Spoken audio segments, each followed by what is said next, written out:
Assalamualaikum warahmatullahi wabarakatuh. Akkam jirtan obboleen keenya hundi keessanuu baga nagaa taatanii. Egaa akkaataa itti fayyadaminsa appilikeeshinii kana namoonni hubatan hedduudha. Akkasuma kan hubatan hedduudha. Tole akkaataa itti fayyadaman isaa namoota tokko tokko warra kan hubataniif isin hubachiisuu barbaanna. Akkasuma VPN kun faayidaan isaa maali? Appilikeeshiniin kunneen gabaabumatti Saudi Arabiyaa keessa warroota firii hojjetanii sawaa akkasuma moobaayilii fi zeenii irratti firii hojjetu. Moobaayilii fi zeenii irratti firii hojjetu. Appilikeeshiniin kunneen hedduudha. Ammaaf garuu ani mee isa piinki jedha kana isin hawwachiisu. Tole isa kana isin hawwachiisu. Tole appilikeeshiniin kun akkuma argaa jirtan piinki jedhama gubbaa kanarratti. Saudi Arabiyaa keessatti moobaayilii zeenii fi sawaa irratti firii hojjeta. Gara gadaanuu kanarra argama jechuudha. Akkuma argaa jirtan gara gadaanuu kanarratti argama.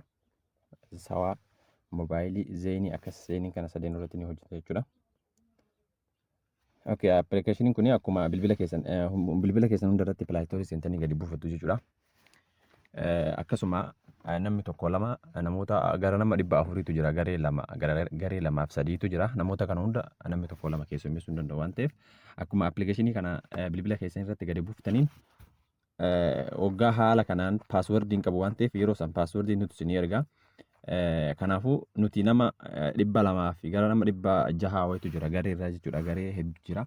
Kanaafuu nama kana hunda mataa mataan keessummeessuu hin dandeenyu waan ta'eef viidiyoo saniif viidiyoo isin waraabuu jirra. Viidiyoon kun ammoo guutuutti hin dhageessu yaani guutuutti gama WhatsApp irratti hin taru waan ta'eef YouTube irra isin kenna.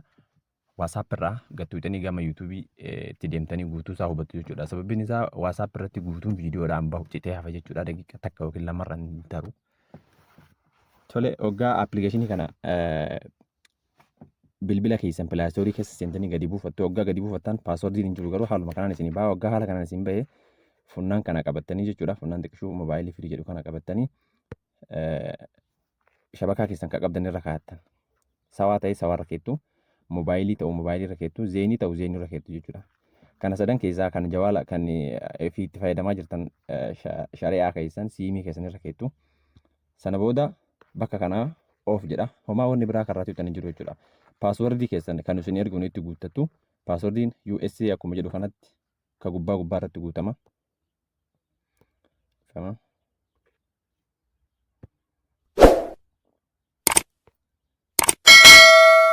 Okay, ka gubbaa irratti guutama. Kan jalaa ammoo paaswordiin addaan isin baasine isin ergina waan ta'eef USA ka jedhu kun ammoo gubbaa irratti guutama. Ka jalaa kun ammoo akkasuma bakka takkatti hin guutamu jechuudha. Gubbaa fi jala addaan qaba.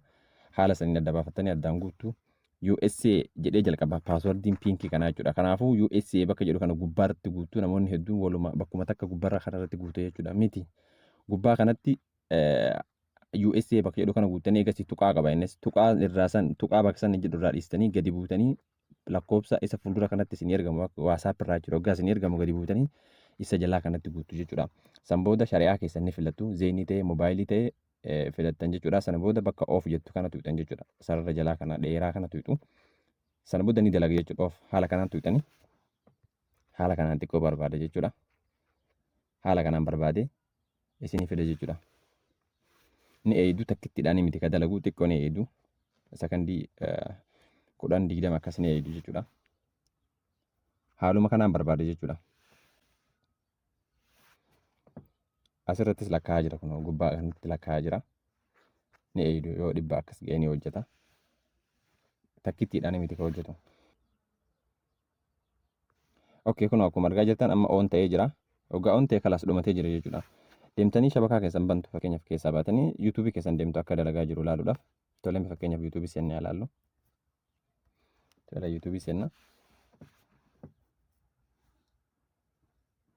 Okay, dalagee jira jechuudha. YouTube haaluma isin argaa jirtu kanaan dalagee jira. Haala gaariin hojjetee jira jechuudha. Okay, baay'ee bareedaadha haala gaariin hojjeta. Haala kanaan itti fayyadamtu. Yoo ammoo isiniif dalaguu dide yoo dafee dubbatti deebina dhifama bakka appitti isin deebisa.